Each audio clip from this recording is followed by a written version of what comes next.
Sherry James, Hi, welcome. thank you. I appreciate you coming on today and being with us and sharing your story with the creative community. And I know you're doing a lot with mental health awareness and creating mental wealth. So you want to discuss that. But before we get started, let me give you a brief introduction here for the audience. You are the founder and CXO of Phoenix Speaks Incorporated, established in 2019. That's training and consulting firm focusing on leadership development and mental health advocacy. You're the creator of 2020 Lives Changed Incorporated, a nonprofit organized aiming to transform conversations around mental health and suicide prevention, which has impacted over 1 million people since 2020, which is amazing. You're host of Creating Mental Wealth with Sherry James, short form talk show where you interview professionals on coping strategies for post pandemic stressors and promoting mental well being. You're an accomplished project management officer, director, and keynote speaker with over 20 years of experience on the speaker circuit. You educate audiences on next generation leadership, corporate mental health, and suicide prevention. As an advocate for mental wealth and the Heal Out Loud movement, you recognize globally for your authority on mental health topics, appearing on various news channels to discuss mental wellness initiatives, which is amazing work because it's so needed, even more so today since the pandemic in America and around the world as well. So I only have one scripted question, and it's always the first. Um, and it is, where were you born and what was life like as a kid for Sherry? Oh, yeah. So it gets real deep real fast. I was born in St. Louis, Missouri. And the stories that I've heard over my life was that I was born at a funeral. My mother did not know she was expecting. Oh, wow. And so, yeah. And so I was born prematurely and got to spend the first few months of my life in an incubator. And now I like to tease and say that's why I'm so, well, normally I'm very good with technology, not so much today. But yeah, so I was born there. My dad served in the United States Air Force, and he served during a very tumultuous time. He came home, like a lot of others who came home after Vietnam, very different. So of the 7 years that I do remember with my dad, I just remember having this reverence for him. He was always so just put together and studious. But when I was 7, he died by suicide. And Oh, wow. um, my mom really struggled to deal with that. If you can imagine the stigma that exists today with mental health, imagine this 50 some odd years ago, right? Yeah. And so she did not seek help. Her life declined for the next 20 years. I watched her um, descend from this. She was a beautiful woman. She was a model. She was a socialite. But I watched her descend through alcoholism, addiction to various drugs, and ultimately her suicide when I was 27. So when people Wow. ask me about my childhood, it's like I don't necessarily remember a lot of it because I really didn't even talk about any of that trauma that happened to me until maybe I was 45 or so. Okay. And I'm 3 right now. So Gotcha. I'm still unpacking the happy memories. There are some there as I continue to heal through my trauma. I remember spending summers with my great grandmother and, traveling. And so I do have some very good memories, but I'm in the process of uncovering them as I heal from the trauma of losing both parents. Um, the time between my father's death and the time before my mother's death, because I'm an only child, and because the drug that she ended up addicted to really changes the psyche of a human being. I experienced a lot of sexual trauma um, at her at her hand, right? Got In exchange for for her habit. And so I always thought, like, I never want to have children. I don't ever want to do this. Like, if this is my idea of what parenting should be, I don't want to do it. And yeah, so I was actually told I would never have children because of some physical things. But I Gotcha. actually have two children. I have a daughter who is 30. Wait, she was born in 1989. I stopped trying to do the math. Is that bad? I'm like, she's born in 1989, and my son was born in 2007. So I have two children in two totally different generations. They're Wow. two only children. They've never cohabitated. Um, but I did the best that I could with my daughter. I was, a 18 at the time. Yeah. And I didn't know. I was just trying to escape the trauma that was my childhood. Sure. Sure. Did were your grandparents around that time where you Very awesome question. And no one's ever asked that. So my grandfather actually lived in Alabama. okay? And I didn't find out until maybe a year ago that from the time that my dad died until the time that my mother died, that my grandfather actively tried to get custody of me and I didn't know that. Wow.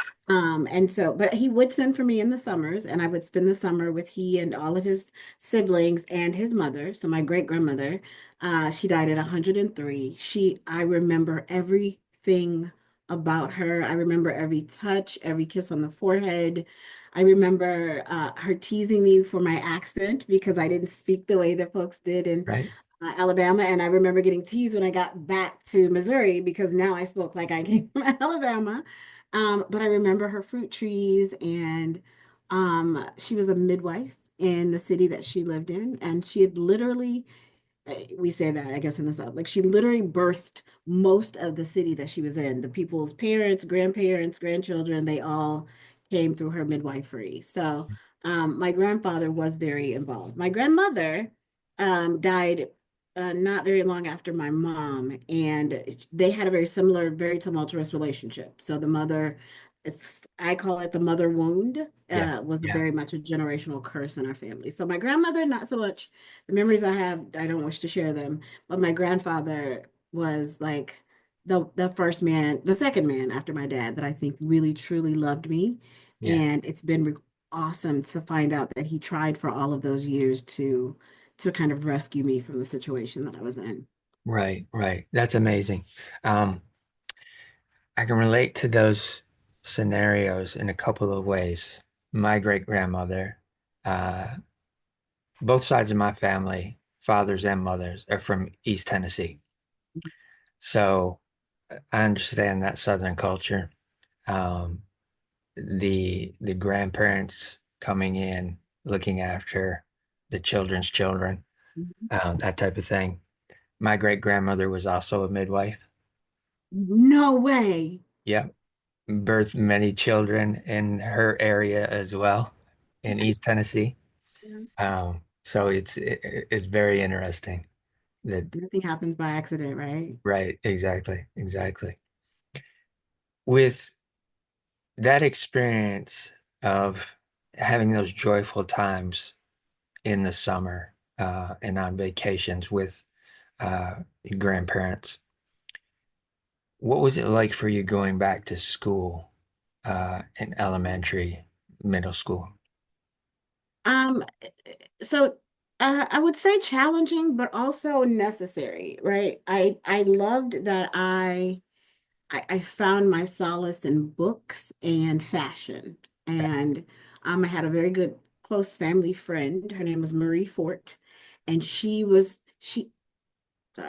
introduced me to high fashion magazines. And so when I came home, she always had a stack of magazines for me to peruse through so I could see all these models and I Magnum and just, you know, so I remember that kind of helping the transition back into school because I would read the articles, I would read about the designers, I wanted to know where they were located.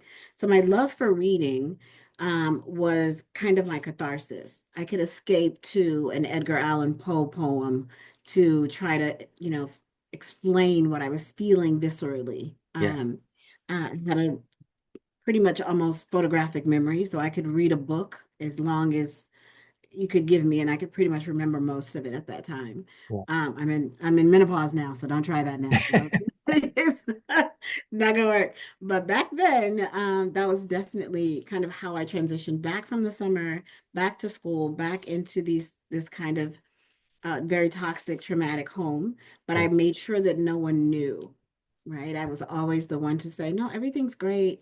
Most of my childhood friends didn't know that my parents died by suicide until I was 45. They Oh, had no wow. idea. So I had wonderful friends that would allow me to, I had plenty of mothers and plenty of moms that would bring me in and under their wing and love on me, which had a very big influence on how I am today because I am now that mom. Here. I adopt children everywhere I go, every job I have, every college I speak. So yeah, so I used school. I was always in the talented and gifted classes, Okay. which I also got teased for oddly enough, right? They're like, "You're smart." And I'm like, "You're not." Who's teasing who? Yeah. Yeah, so that was it. I would say books, reading, and my love for creativity is what helped transition from those super happy times that were my summers to, okay, buckle down. You're going to get straight A's, perfect attendance. I was the perfect student. But that was again to just kind of protect myself from myself. Right. Right. Did Once you got into middle school, high school, did you try to take as many of those creative classes as possible? So towards well, the high school that I went to, or the high school I chose to attend, it was called, I don't know if it's still around, but it was called Health Careers. So I wanted to be a nurse when I was little. And a lot of that was because my grandmother, again, she's a midwife. And Yeah. so Yeah. I love the care and nurturing that I saw her exhibit. So I said, I want to be a nurse. That's what I'm going to do. The high school that I went to is a magnet school, and so it's focused on health careers. So we didn't have a football team, we didn't have, some of the things the other high schools had because the concentration was in preparing you for a career in medicine, Yeah. right? However, by the time I was 16, I was already out of my mother's home. I had to leave and emancipate myself. So I was an adult in high school. Okay. Gotcha. Yeah. Yeah. A lot Yeah, of uh lot of responsibility put on your shoulders early, yeah. and taking that on as well. Um, were there with that focus on potentially becoming a nurse, um, how did that play out for you? Because I believe you said your first child was at 17. Yes. Okay. Yeah. So So how did that play out for you? It's so awesome. And I don't know if I tell the story enough, but I had my daughter at my senior year of high school, so I ended up having to I got a GED. Okay. And I just felt extremely disappointed in myself because I had this desire and this dream to go into nursing school, which I did. I just didn't finish. Because fast forward, by the time I'm in college and I'm away from my mother's house, I'm living with my daughter and my at the time husband, who was significantly older than I was. Um, I I finished nursing school with the exception for that last year. Something about me in the last year just doesn't work out. But that's the year that my mother passed away. And so um, I kind of ditched the idea of nursing school, right? I'm like, I can't finish anything. I tried, life just keeps lifing. Of course, that's not what we said back then, but Right. um, interestingly enough, my daughter, Tiffany, when I gave birth to her, which was a miracle. Like everyone was like, we don't know how this even, I mean, not like a Jesus kind of miracle. Like, I Right. mean, we know how he got there. But it was interesting because when she was 6 or 7, she said she wanted to be a nurse. And I remember just my heart being so full of like, I can help you do that because not only my high school, was focused on medicine and medical support, but also I finished all but my last year when you have to do an internship. But I already had a husband and a child and a house and a job, and so there was no way to do that and that. And so when my daughter graduated from high school, she got a full ride academic scholarship to Southern. University in Baton Rouge, Louisiana, Nice. and she got her bachelor's degree in nursing. And I remember us studying together, and I remember realizing that my desire for being a nurse was just to prepare me to help her become a nurse. And so she's gone on to receive a master's. She has her CCRNA. She is doing an amazing job in the space that she works in. So it's interesting when you do reflect, when you go back and go, why was that a thing? Like I was passionate about nursing, but it wasn't for me. Right. And I didn't tell my daughter that until she walked across the stage when she got her bachelor's degree. And I'm like, I thought that was going to be me, but I know now why I had such a passion for nursing. Right. Right. That's fantastic. And what an amazing accomplishment for her as well. The the experiences that you had in terms of having to let that dream go of being the nurse. Um, did you find yourself shifting back into any of that creativity draw that you had at that particular point in time? It shifted a bit, right? So my first job, my first real job, as it were, was for a small company, AT&T. Okay, yeah, And I was able to utilize my love of creativity because I worked in training. So back then in the 1900s, when we used to use humans to train other humans, that was my passion. So I was able to integrate my love for creativity, my love for words, my love for reading into the work that I did at AT&T as a, instructional designer. So, a little less fashiony, right? But still very much creative because I had to make sure that my students were engaged. I had to make sure that the classes were interactive. So, that kind of started my pivot into corporate America. So AT&T, I stayed there for a long time.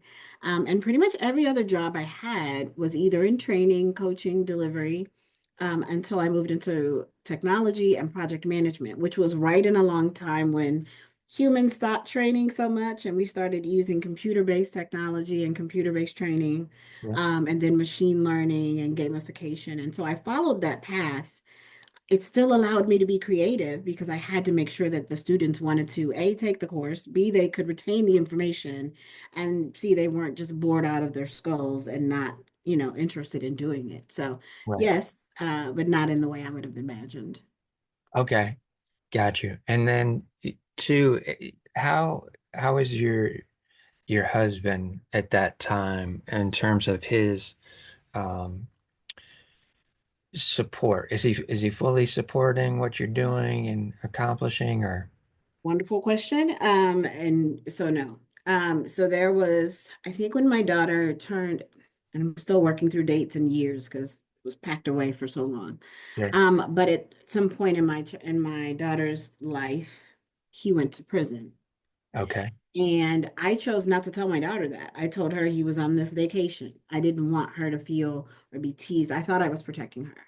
So, but he was very abusive. It was a very violent relationship. And so that gave me the opportunity to move away from that place where we lived together, and then I moved to Tech. I moved a lot, but I ended up in Texas, and this is where we put our roots down. So he was not involved at all. I raised her 100% by myself. Okay. And we pretty much grew up together because I was a child at the time as well. So yeah, Okay. he was not involved. He was not around to be involved. And by the time he was released from prison, and he went back a couple times, but we had already started our life here, and she was thriving. And we didn't see him again until she graduated from high school. So Okay. that's Okay. me. Got you. So one of the things that I do with an interview is I'm tracking things that affect a person's life from early on, and how those things potentially repeat or cycle through and then affect us as we're older as well.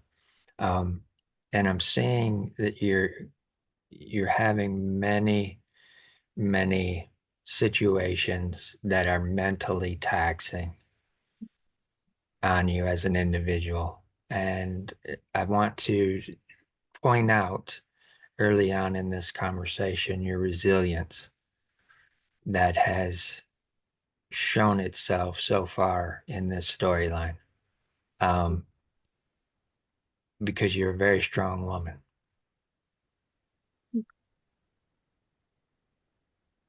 Thank you. I don't feel that way most of the time, so thanks. I appreciate that. I hope you can hope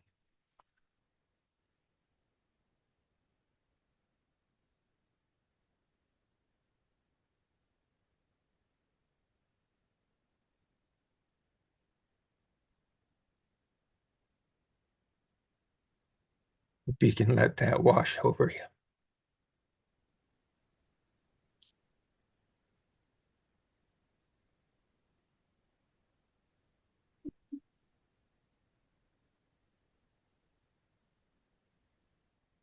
And that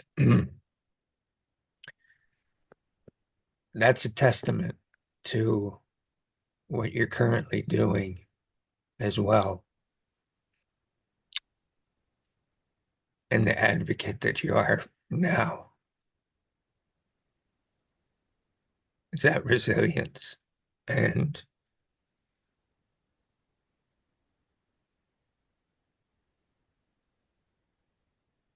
people being able to see that and you being able to pour that into other people. Um, that's an amazing thing. Once once your daughter graduated um, from college, got that degree, and you both had that excitement at that point in time. Um, are you still working at AT&T at that point as well, or had you shifted No, to I another? was, yeah, I was working for, if I'm not mistaken, I was working for 7-Eleven Corporate, which is based here in Dallas, was based here in Dallas, Texas at the time. So still working in the same type of space, but not for the same organization. Um, and also, let's not miss that at my daughter's high school graduation, I was 7 months pregnant. So, um, I was a little busy, a little busy working, a little busy with the surprise that was and is my son Miles, right? Um, so if I don't remember exactly where I was working, it's because I was, um, tending to a whole other human. Yeah, At that time. So yeah, I never really went very far away from that space, that training, that development, mentoring. Even when I went into technology, I would always have people in my office. I had people that I mentored in corporate America, and that wasn't a good thing. That wasn't popular, right? You had a set of KPIs. You're supposed to do these 5 things. Those 5 things does not include mentoring the people in the other departments, folks, right? And so at that point, I realized that, being a servant leader is something that is just kind of who you are, and you have to know how and when to allow that to show up. And so it still did, even at 7-Eleven Corporate and every company that I moved to since then as well. yeah. Did did Miles's father stay in the picture? Absolutely. Yeah. That, Even though we're divorced, we are co-parents. So we show up to every event together. My son will be graduating in May of 2026. okay, So, obviously we don't live together, but Miles has 2 amazing homes and 2 amazing parents that from the outside, no one knows that we're divorced unless you know us. right, Um, right. so yeah, he's very, very supportive of Miles and even of my endeavors in this space. So yes, he has been. Fantastic. Fantastic. That's a shift in the pattern, kind of a breaking of chains, so to speak. Uh, Absolutely. uh, and I'm glad to hear that. Glad that he has that support and love from the both of you, regardless of the paper situation Right. that entails, right? Yeah. Did he have any creative Oh, gosh. expression? My son is the most creative kid I've ever met. And it's so pure. I remember. maybe he was 5 or 6. I bought him this. There was a cartoon called Cars that he loved, and then there was a sequel to it called Planes, right? And it Yeah, was this yeah, yeah. cartoon, right? And he loved this movie. And one day I'm in some store, and there's like this little plastic acoustic guitar, and it was like the characters from Planes. So I bought it for him. It had like three little strings, and it was just made, it was like, $7 worth of a guitar.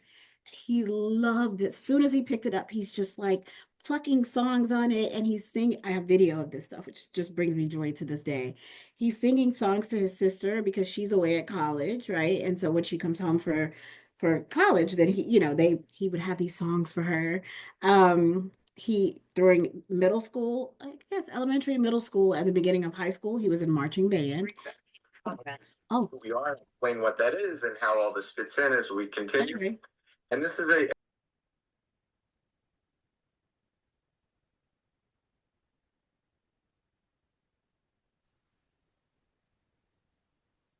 Yeah, so we were talking about Miles's love for the planes, and you got him the guitar, and he was strumming, and He loves music. He could read music instantly. Like I never he just could pick up music and could read it. And I didn't understand how that even had that happened.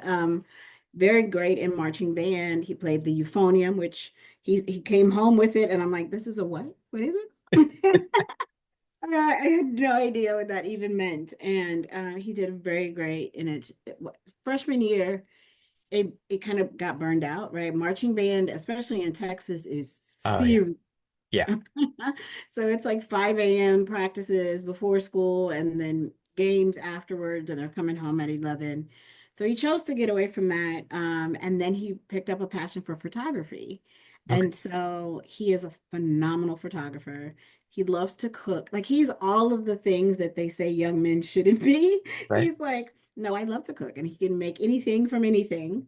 And now he has a bass guitar that he spends most of his time in his room, yeah, plugged in right. and creating music. So yeah, his love for music is outstanding.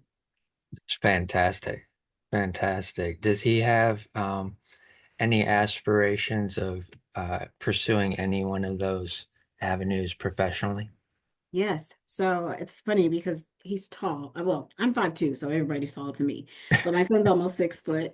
And so whenever people ask him, like, they're like, are you gonna play college? Are you gonna play college football? Are you gonna play college basketball? And he's like, I'm gonna play chess. And I am going to learn how to put my creative skills to use. So he is, I don't know if there's a word that's like unapologetically creative, right? Yeah, Even though he's brilliant and he's taking all of these advanced placement courses and honors courses, yeah, he has a love of music and of art. And so his dream is to go to the Art School of London. And I don't know how I'm going to make it work, but I am. It will. And so I promised him a gap year. He wants to go travel the world and meet other creatives his age. okay, And he believes that and I believe that he will find his tribe, right? yeah, That he's going to find his tribe that are also brilliant, but they just appreciate music and photography and art and dance, right. and expressing themselves through that medium. That's fantastic. That's fantastic. Another thing that I'm seeing here too is early on, your love for books created a refuge for you. Yes. Um, and you had a mind, as you said, that retained that information and retained it vividly. Yes. Your daughter goes into medical school, which you have to have a mind that can retain much and many pieces of information. Yes. She graduated, accomplished that, is pursuing that. Your son has got some of your creative side, but as well as the mental side. If he thinks he's wanting to focus on chess, that's very mental, Yes. very mental.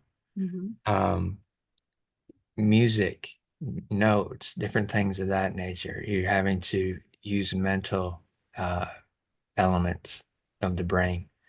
Um, so I'm finding it interesting that they're having those experiences and working in those directions Yeah. based off of your storyline. I know, it's amazing. Um, I don't know if I've ever put it all together. I'm too busy. I was too busy being a mom. I'm like, I never connected the dots, probably. that's all right. That's what my job is with I this appreciate you. podcast I is appreciate you. to put pins in certain places and then draw the strings Mhm. across the timeline. Um, Shifting into pre-pandemic America, what does your life look like at that point in time in terms of Um, work, what you're doing, all that kind of stuff? So pre-pandemic, I'm still in corporate. I have risen to a level of leadership where I have a significant number of direct reports and also interns and also mentees. I constantly give back. I sit on the board for PMI at this time. I'm sitting on different boards. Um, and I'm a speaker. So I've been doing keynote speaking since, again, the 1900s. My press team is like, stop saying that. You're dating yourself.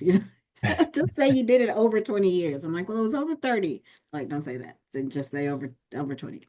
Right. But I'm on stages. I'm very comfortable being on stage and I'm having conversations that people don't want to talk about, like um pre-pandemic, like burnout, right? I talked a Yeah. lot about work burnout and what it looked like. I want to say maybe 2013 or between 2009 and 2013, the World Health Organization did a study about what burnout looked like in, corporate America. And so I took that and embedded that into a lot of my keynotes that were maybe the keynote was about project management or it was about leadership, but I always found a way to talk about this burnout aspect and how to avoid it. Yeah. So pre-pandemic had me on the stages, had me traveling. I had a team, I had a 9 to 5. I had, my son is in school. I'm still married at the time. 2016, I got divorced, Okay. or my ex-husband filed for divorce. And that was a moment of just kind of reevaluating kind of who I was and what Yeah. my role was on this planet because I'd been a mother for so long, Right. and so living on my own or separate was, I feel like the first time I ever really lived on my own was when I got divorced, right? Okay. The first memories of spending a night alone without one of my children with me. And that is what sparked my energy to get back involved in the creative space because now I had time to do that. Like I could actually write my first book. I could actually, read more books and consume more things that I wanted to learn more about. So pre-pandemic really helped me find out who Sherry James was. Okay. It was not Sherry James, the mom, and not Mrs. James, but Yeah. like who I was. Like I still loved to read. I still loved poetry. I go to concerts alone. I go see movies and plays alone. And so that really kicked it back up for me. And one thing I do want to mention, because I can't leave this out. When I first moved to Texas, I started a company. When I left AT&T, I started my own company, and it was an artist management company. It was called Sankofa Entertainment Management. Okay. And Sankofa, um, in an African parable, there's a bird. I have a thing for birds, obviously, because of Phoenix. And Right. but the Sankofa principle says we must return to the past in order to move forward. And the story about the Sankofa bird is that before she would go anywhere, she would have to preen her tail feathers. Like she would never fly forward without fixing her tail feathers. And this proverb meant that we had to go back to what worked for us before. What was it that worked for us before? If we're going to prepare for the future, we should know where we came from. And Yeah. so that company, actually, I had models and musicians and writers that I taught them not just how to use their gift, but how to make sure that they understood the business behind it. So this Yeah. was pre-streaming. Yep. Yep. People were still selling cassettes and CDs Yep. of music at the time. Yep. And so I don't want to miss that. That's a very important part of the timeline because I still kept in contact with those people. I would show up to events if they had them. I would show up to support them throughout those years. So after I got divorced and now I have time as a single person to go do these things, I slowly started becoming more intertwined back into that community because I had left it alone once my son was born, right? I couldn't, it was just too much. Right, right. Let's, yeah, let's put a pin in the shifting back into that, but let's go back to the artist management because that definitely speaks to the demographic that this podcast is going out to. And I'm a bit familiar with all of those elements with the industries that I worked in. Once you took on those artist models, different things like that, and you're having to educate them about the business and the way it's functioning pre streaming, pre um, Apple Music, pre Spotify, pre SoundCloud, all that kind of stuff. What is the main thing that you saw that they didn't understand? Um, I would say that most of them just believed that they were going to like they're going to make it, Yeah, and I love that. Like I love that they had that hope. um they did not understand that there's a difference between having a gift, being able to sing or play a bit guitar, and then what it takes to become what they saw on back that MTV or TV or whatever. right. There's a lot of work that takes place in the middle, and so that was never being shown. No one knew that. Artists were like, well, if I'm good at it, I'm just going to get a contract with a record label. And I'm like, well, Yeah, you're not the only one doing this thing. And right. there's a significant amount of competition. And the challenge for me was explaining that when the internet wasn't as, you know, utilized Accessible. as it is Yeah, now. Right? yeah, So they're like, no, I'm gonna make this, I'm gonna be this thing. And so trying to temper the hope while also teaching them the business was very challenging because people were like, I just want to go sing. I don't care if nobody pays me. I don't, yes, I signed this contract in perpetuity. And I was like, what? Why? So, it became very difficult. So, and when the music industry changed and started, doing less selling CDs out of your trunk, right. um, and it was very difficult to keep up because holding the artist accountable for understanding the business of music or the business of entertainment Yeah, was more than I could handle, and also still working and still traveling and speaking and raising a family. So yeah, that was probably the most challenging part is making them understand that their gift did not equal their business acumen. right, right. And believe me, I've seen that over and over and over and over uh, in the Metro Detroit area. You know the music history in Metro Detroit. You know that it's had many successes that have come out of here, but there's also many of those who thought they were going to make it and didn't, and a lot of that had to do with the business side of things, uh, Absolutely. and or the ego side of No, things. yeah, a lot of that. Right. A lot of Yeah. that.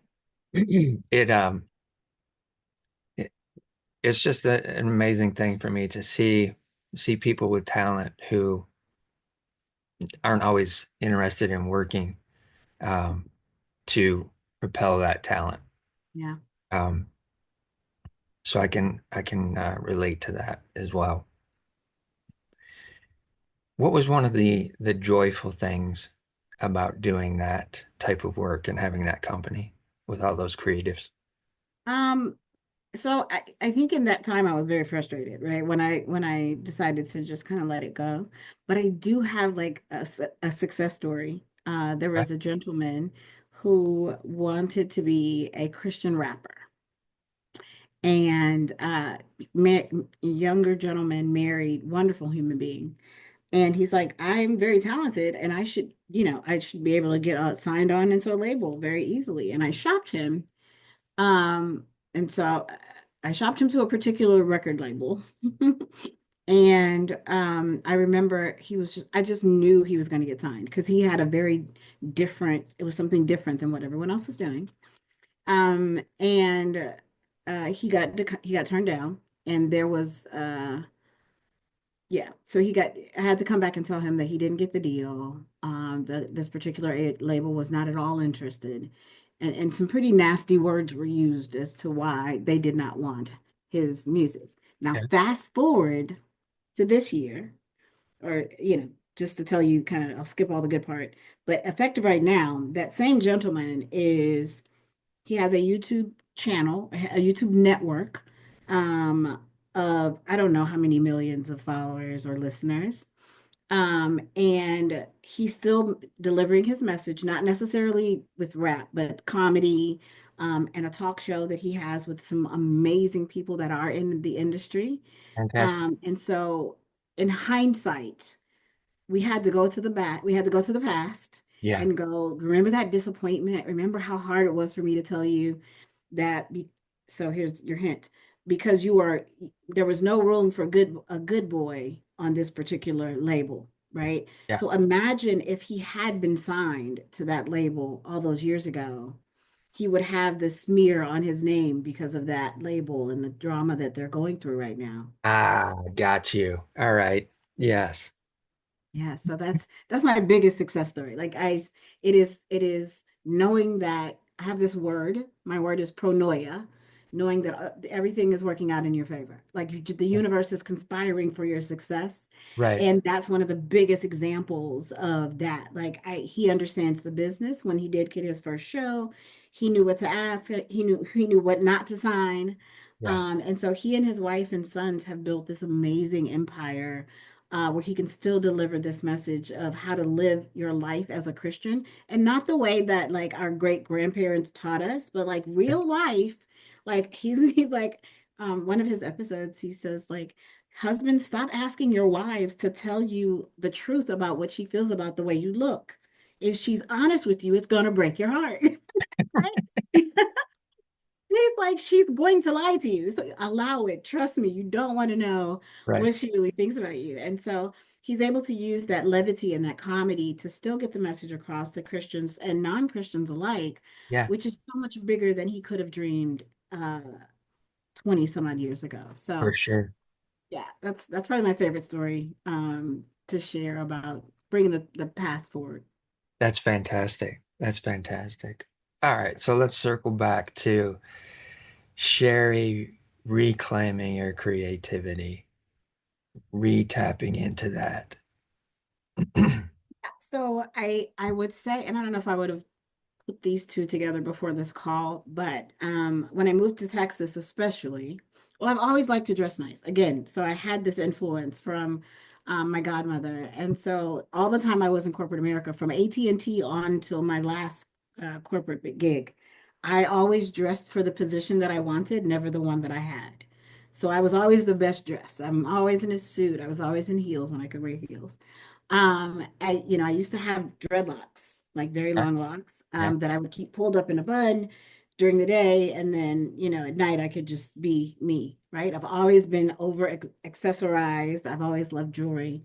So there was always that creative part of me. And they were like, she's dressed in a Brooks Brothers suit, but she has on like a leather cuff bracelet. Like, how do we make these two things make sense, right?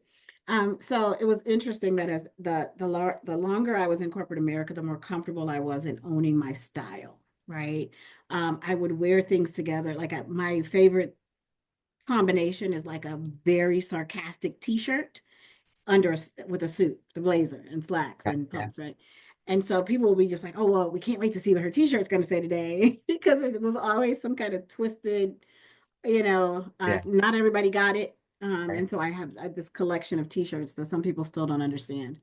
But I enjoy the arts. I was a member of, a charter member of the Perot Museum that's built here in Dallas. I was able to watch, listen to this, I worked for 7-Eleven corporate, and we relocated. When I first worked there, it was like brass and glass and marble. It was just very decadent. And then 7-Eleven was purchased by a Japanese organization who came in and said, "Why are you spending all this money on office space? We're going to put you in cubes in downtown Dallas, and you don't need receptionists and parking spaces." We had a floor that like you could just go drink every day. Like it Right. was.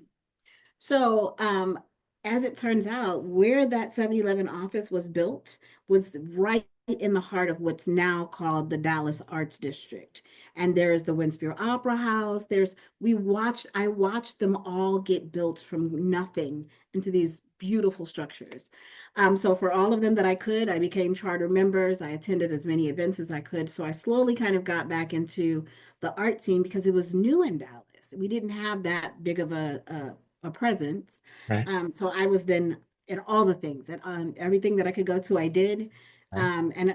That's still the case today. So now I live in a city about an hour north, and Frisco, Texas is doing the same thing that Dallas, Texas did when I was there. So now we're trying to bring Broadway, make this a Broadway stop. We've got all kinds of theaters and museums. So it feels like everywhere I go, either I'm bringing the art or I'm following the art. I'm not sure which one is which, but Right. I still that brings me the most joy. Anything artistic, creative. I've got a team of interns that I kind of make sure that they meet the people that they're supposed to meet, even though they don't know let put Yeah. them together, you Yeah. know? You're Um, linking things up. yeah, but I don't do it for influence or I don't do it for income. It's just the right thing to do. You've always got to have a champion in your corner. Yeah. And I really like being that silent partner and that person that's watching what blossoms. If I can just plant a seed and then water it and then come back and it's blossoming with all this fruit. That's the season that I'm in right now, so it's amazing. That's fantastic. Once the pandemic hits, what does that do to your world in terms of how you're maneuvering, how you're operating, how you're functioning as a Um, it's so funny. I don't know that I give the pandemic the credit that most people did, right? okay. So, in January of 2019, I had a stroke, Oh wow. and what was my third? And so, while I was in the rehab facility, they were like, "You'll never walk again. You'll probably not regain the function of the left side of your body. The stroke was on the right side of my brain." And I refused to believe it. I'm like, I have red bottoms that I need to wear. I will walk again. I was like, this is not even a question. So, 2019 is when I decided to start building up my own brand, even though I was still in corporate America. Pre-pandemic for me was very hopeful. I was like, I'm starting this business, I'm writing this book. I wrote a book to my dad to have a conversation with him so that I could kind of close that chapter in my life Yeah. of that healing. And so 2019 for me was, even though and obviously I'm walking, I got out of my rehab facility. I was able to walk and still wear my shoes and dress up and do all the things that I wanted, but I became very focused on the mental health conversations that I saw both in the creative spaces that I was a part of and in corporate America. So January of 2020, I had already started 2020 Lives Changed as the nonprofit. As far as Phoenix Speaks is concerned, I had a litany of speaking and paid speaking engagements booked for 2020. So I'm excited. Like I'm just like, this is my year to like break free of this corporate thing and just go full force into speaking full time. Yeah. And because of my resilience, I suppose, even though my position in corporate was eliminated in April of 2020, and I had agreed to, for every paid speaking event that I had, I was going to then do that same speech at a school for free or a public professional development place, a veterans establishment. So, what 2020 was for me was that I still got the opportunity to do that philanthropic work. Financially, it was very challenging, obviously, Okay. because I had lost my job, but we were covered and we were blessed enough to still be able to launch Phoenix Speaks and launch 2020 Lives Changed and massage it and work with it and make it make sense at a time when so many people just needed someone to talk to.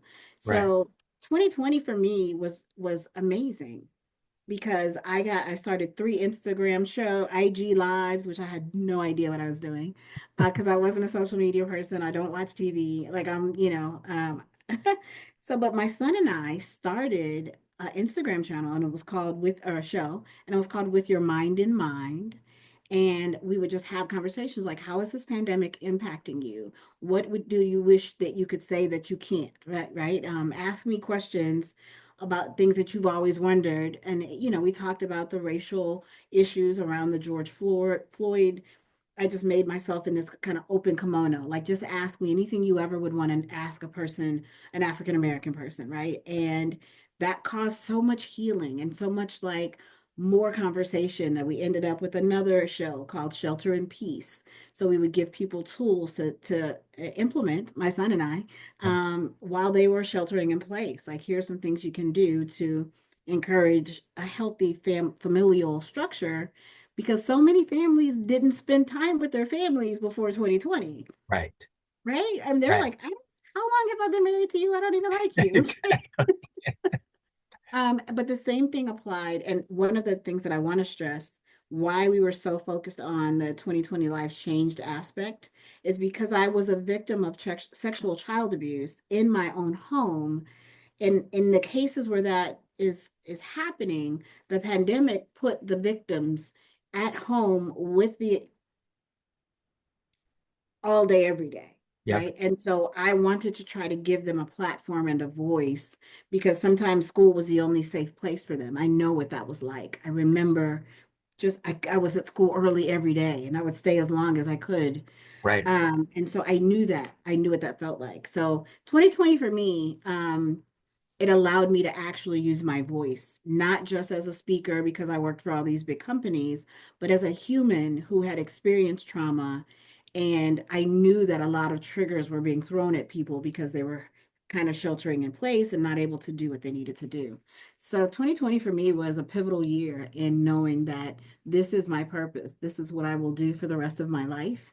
And what we're building is so much bigger than me, because I was willing to listen to that voice inside to say you've got a story to share and someone needs to hear it. Yeah, absolutely. Absolutely. Your books, are they still available at all? So one of them is, so the Ripple Effect of Impact is actually an anthology, and you can get it on Amazon. Okay. Absolutely.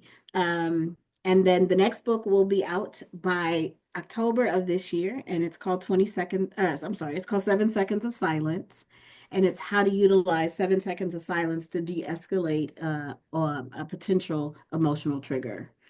And so I have the most fun doing that keynote, because if you imagine 5,000 people in an audience and you just make them not say anything for 7 seconds, they're like, that's a long time. Right. But yeah, so that's the book. Okay. The anthology was amazing. The chapter that I wrote really helped me continue my journey into healing. And so now we're on the positive side. Now I'm teaching people to create mental wealth. And this summer, we're doing a book based on the Red Book by Carl Jung. Do you know this book? Yes. Yeah. Yes. So we're decoding that book. We're using AI to create 7 new personas based on actual human beings, and how they interact with the Red Book. So we got those 2 books in the works. So I'm excited. Fantastic. Fantastic. With the concept of mental wealth, for the audience that may not quite understand what that is, can you expand on that just a little bit? Absolutely. Yeah, so it's so when I was growing up, I don't know about when you were growing up. Surely you're much younger than I, but we would have these check registers, and we would have to write down when we got paid. We wrote down what the deposit was and how much that was. And then whenever a bill came in, you had to write down the bill and then you'd subtract that from that amount. We No one teaches children that anymore. No one's teaching that. So what I'm finding when I go into colleges and universities are the 2 things that are the most needed and the least talked about are finances and mental health, Yes. right? And so I decided, because I have this history of training and developing training, to develop this training that says every morning when you wake up, I want you to assign a value to that day, Yeah. right? So if I woke up this morning, I would say I woke up this morning feeling like $1 million, but that's not true because we had a whole bunch of stuff happen yesterday, right? Yeah. But I can choose to see something as a withdrawal or a deposit. Both things are true simultaneously. Yep. So, for example, I'm driving in traffic. I'm on the highway, I'm doing the speed limit, and someone cuts me off. in traffic. I want to like doing what are you I just that could very well be a mental wealth withdrawal for me. Or I could choose to say, well, they didn't hit me and I didn't hit them and I'm safe and they're safe and I'm still on my way. I'm going to count that as a deposit. I'm going to write that in as a plus 5,000. Yeah. And that's really the concept. Of course, we expound on it when people take the course or when they hire me to be their trusted advisor to teach them their specific mental wealth bank account Yeah. and transactions. But that's the gist of it is you have control of making something a deposit or a withdrawal. And your mental wealth is the only wealth that is truly important because financially you could have a bunch of zeros in the bank and be very, very challenged with your mental wealth. So Yeah. this concept brings both together. Yeah, for sure. And it's a reframing as well of the Absolutely. way you're assessing something and looking at it. Mhm. Um, Spinning it to the positive versus the negative in terms of the way the numbers are adding. Um, I know many times that within a life, things are hitting you, and then it feels like that bank account, that mental bank account is being drained, and then enters the negative, and then you get taxed on top of that That's right. Yes. with the overdraft fee. Yeah, that's so good. That's true. Um, Except we have the opportunity to see the opposite. You and it's so funny because when I do keynotes, I make everyone write down 5 things that bring them joy, yeah, right? But we have to start with the positive because the natural is just sadly where we go. We just automatically go, "No," and I have to usually fight with people like, no, no, no. What brings you joy? yeah, And then I make them assess the value to that. Okay, I have an emotional service animal. I have a cat, love her to death. She is a good 10 grand every day, just every morning, right? nice. And my children and my music. And so when you start that process every day, and especially when you write it down, a lot of my younger students don't like that. They don't want to write anything, they want to Yeah, type it. I'm like, no, you need to write it so your brain remembers this is a $10,000 deposit. My family is $100,000 deposit. My family can also be $100,000 withdrawal. It really depends on yeah, the day. for sure. But if I'm keeping track of it and I'm writing it down, then this is almost a neuro-linguistic programming technique to say, I'm going to start my day off with my deposits. I know the world is going to have some withdrawals. I know it. That's just what life is, but I'm prepared for it because I'm bringing my positive balance from the day before. I'm giving it the value that it deserves for today because if I woke up I'm starting at $1 million, right? And then those other things over time, though they are withdrawals, like the news or traffic or a commute, you know that's coming. And so you just started with like, it's going to be a great drive to work today. The Yeah, drive to work today is going to be a positive in my mental wealth bank account by 700,000. And so every time somebody does something and I'm still up 500,000. It's right, fine. So it's right. literally a reprogramming. It's a paradigm shift of let me talk about deposits and withdrawals. And you even identify people in their phone. One of the activities is like if someone calls you and you look at your phone and you're like, oh shit, uh, do I want to take this call? Then you need to put in their contact withdrawal. Like Yeah, you need and put the amount, $1 million withdrawal so much easier to decline that call. You're like, yeah, I'm not in a place where I can afford $1 million mental wealth withdrawal. yeah. So yeah, so we get just kind of practical, actual tips to manage day to day. Yeah, that's amazing. Because if you're identifying that immediately on your phone and you're in a headspace of you got too many things going on and you see that come up and that's a withdrawal, you might want to put that off for a few days. Yeah. Interestingly enough, you will find what I found is that those calls that are always mental wealth withdrawals, when you stop answering, they stop coming. People stop calling. Yeah, You're like, hey, that worked out. Now I've got some extra time that I can work on my deposits. It worked out right. perfect. Exactly. Exactly. It's an amazing concept.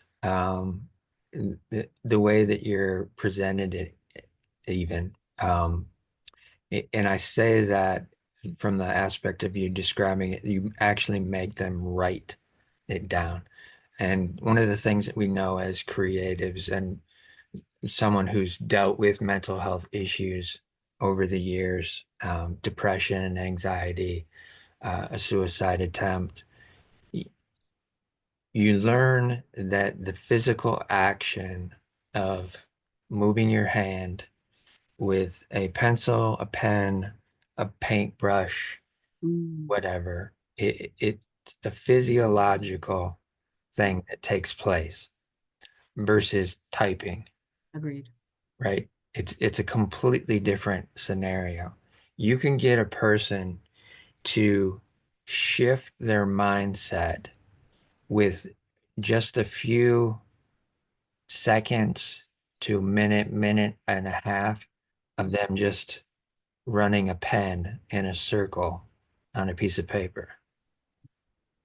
And I don't think many people today, 2025, realize that concept enough Yeah, agreed. and are able to implement that into um, into a practice. And again, I'm saying this because of the advancements of technology, as great as they are in helping us do the things that we're doing now. There's still something to be said about the traditional forms of creativity Agreed. because there's certain energy, an energy flow Mhm. that takes place when you're creating and you're creating in a traditional form that doesn't always come out if you're working digitally. Agreed. Agreed. And that's a thing that I try to always reaffirm with any creatives that I'm talking to or having on the podcast or just seeing out in general in the community itself is that as much as they love drawing on the iPad and creating these fantastic pieces, it doesn't always have the same energy that an original piece of art on a wall in someone's home. It can speak to them very differently Absolutely. than that digital piece. Absolutely. And I think that's where the magic takes place Agreed. in in the creative world. Um, and I believe it comes directly from the creator because as we know, everything that was coming from the creator was spoken into existence. So that's why spoken word can be so very powerful. That's why poetry can be so very powerful. That's why a musician can write a song that's so powerful because of those words that are coming out. And it's kind of a clever cliche saying that words are magic, and that's why they call it spelling, is because you're casting a spell every time you say something, right? That's valid. There, yeah, there's truth to that. That's good. It's spelling. Mm-hmm.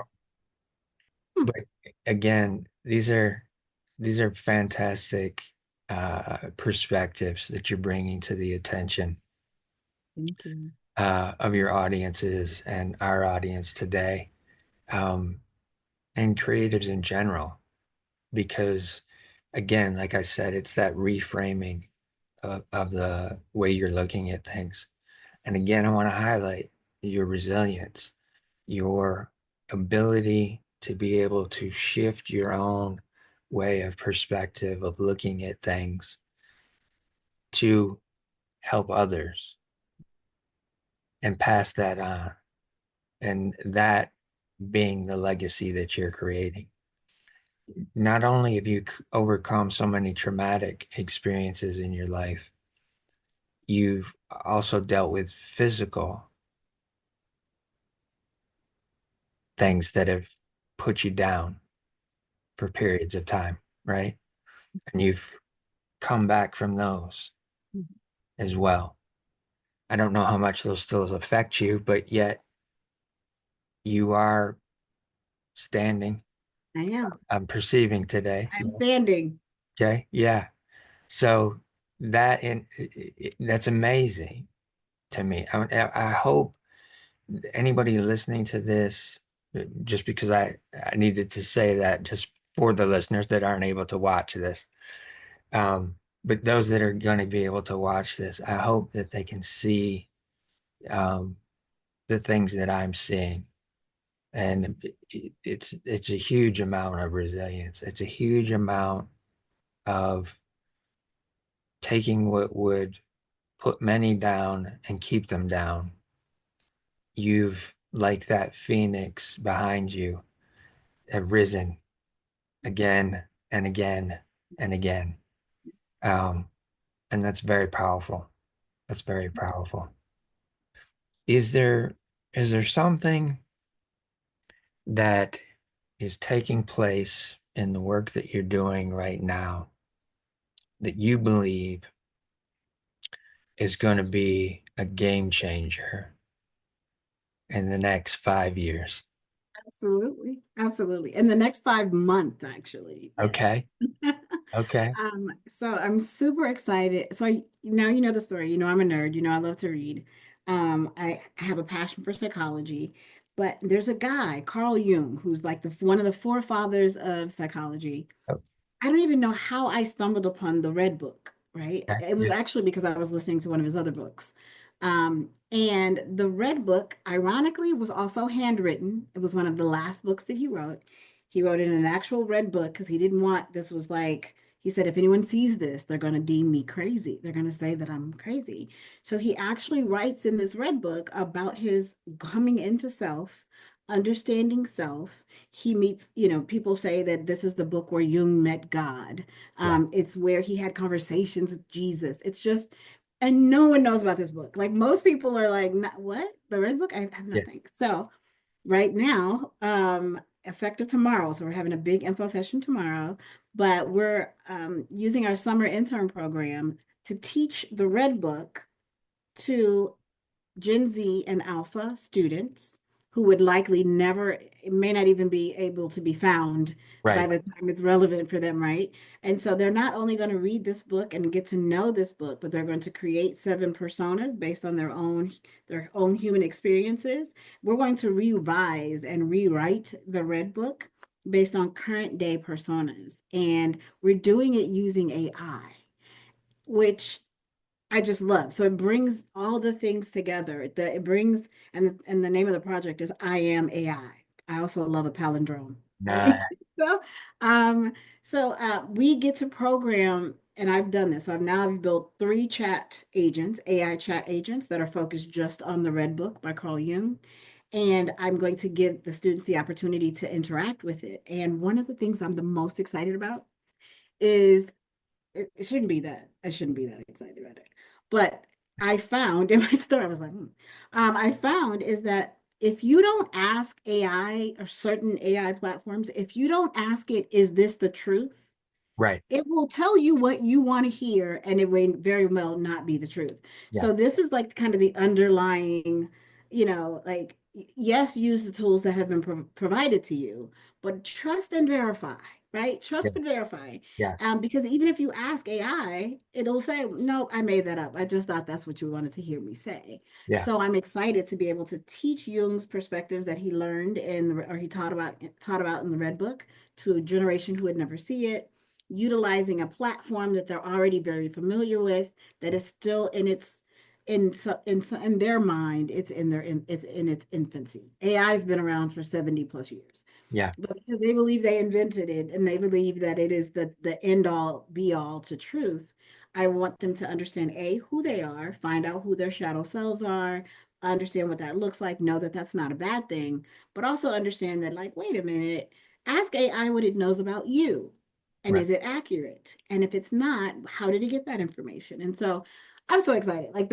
we kick off tomorrow for the info session, but on the 25th officially, I probably have more applications in my LinkedIn inbox than I can manage. So at this point, I'm like, if you want to do it, come on. We're not interviewing anymore. If you attend the info session and you want to be a part of this work, It will be published via academia, via a white paper and a case study, Yeah. and ultimately a book. So that's the thing that brings creating mental wealth into this next season of life, right? How do I create mental wealth using AI and also the thoughts and the realizations that Carl Jung had, but before he passed. So I'm super excited about it. Can you tell? I get all like, Yeah, no, exactly. That was amazing. Um, I know exactly what you're talking about because I had an experience this morning even working with AI. I asked it a question, came back, spit out a bunch of answers, and gave me actual links to what it was referencing. And I said, okay, that's great, but that's not what I asked you. right? And it said, okay, thank you for reminding me. And it went back and then it spit out the exact same information again. Again. Hmm. I said, wait a second, why are you not reading my prompt and working from my prompt? It said, oh, thank you for being patient and spit out the same information again. And then finally, I was like, we're going to stop here because you're not reading my prompt at all. And if you don't give me the answer to this question, then I'm just going to be done today. But can I give you like a little tip?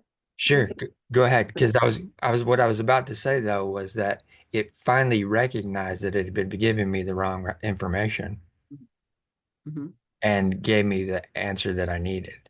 Even though it Right, wasn't what I was looking for, it gave me the right answer. right, But right, which yeah, is also not cool.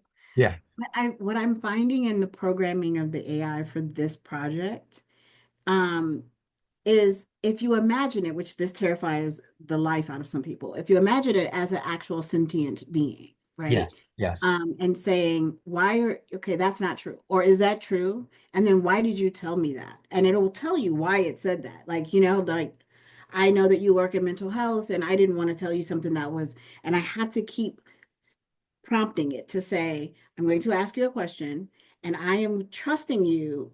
And there are words that are yeah, yeah, like, it's looking for words to become more human, right? right, right. So, how can I trust you if you continue to give me information that is not correct? And I know because I've worked in technology for long enough to know that there's no way that you could have found that information that quickly, right? Even with the speed of quantum computing, there's no way. So, Yeah, next time when I ask you a question, take your time to find the right answer.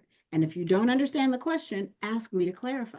So this is what I'm going to be teaching the students in this class is to how to tweak your prompts to make sure that you're asking a question because it depends on where you live. It depends on the language that you speak. It depends on the language that was spoken by the developer of that particular platform. There are so many variables that you could get any kind of answer. And the next two generations believe everything is the truth that they right, find right. in AI. And Yeah, so we've got to make sure that they're validating that. And sometimes it's as simple as tweaking the way that we say things to make sure that it's written in a code language, in the language that the code understands. right, for sure, for sure. Yeah, that's definitely the case. And you mentioned this earlier about conversation. And I think that's where some of the pandemic and just general society in and of itself has gotten away from conversation, Great. where conversation is the thing that allows us to get clarity. It allows us to get wisdom, information that we may believe is wrong. Um, but the conversation opens up the possibility of what actually is versus what you thought was a certain way, or what you were told was a certain way. And then you find out in the conversation that, oh, wait a second, somebody's been telling me the wrong thing the whole time. Mhm. Somebody that I'm talking to isn't the person that I thought they were because somebody else told me something. Mhm. And I think that's a fantastic thing and something that you've been doing for quite a few years and having these conversations and speaking and now stepping into this new field that is going to change. drastically the way people perceive things over the next 5 months. Yes, absolutely. I was a project manager, so we've got to put short timelines so we can keep it moving. Right. I want to tell you one other thing that I'm doing as well is I'm teaching creatives to communicate. So I was at an event with our friends Dwight and Maddox, Yes. and there are a great deal of designers and fashion and models, and everyone, each one of them came up to the mic and they're like, I don't really like talking on the microphone, but and I'm like, you know what? This is a great tie back. So I am now offering courses for creatives to show them how to communicate with other humans. Yeah. Imagine that. Fantastic. Because I've got the skills, I've got the background, I've taught others to communicate effectively. And so in October, like I mentioned, we're doing some big things, but one is that we're launching the Phoenix Speakers Academy, where we will teach humans to communicate with other humans. And it doesn't matter what field you're in, if you're a creative or not. Right now, I'm focusing just on creatives, but to build out the platform because the corporate side, I've got that down pat. I can Yeah. do that with Right. my eyes closed. Yeah. So yeah, so that's something that I'm super excited that we're offering right now, effective immediately. I'm bringing on trusted advisor clients so that I can teach them how to effectively communicate, not just with AI, but also with the people that are in these creative spaces who sometimes would rather do anything than have a conversation with another human. For sure. That's fantastic. I think it's needed, absolutely needed. And also too, I think that it would be a great place for us to end today. And as we end, I always want to remind the audience to listen to your heart, but be kind to your mind.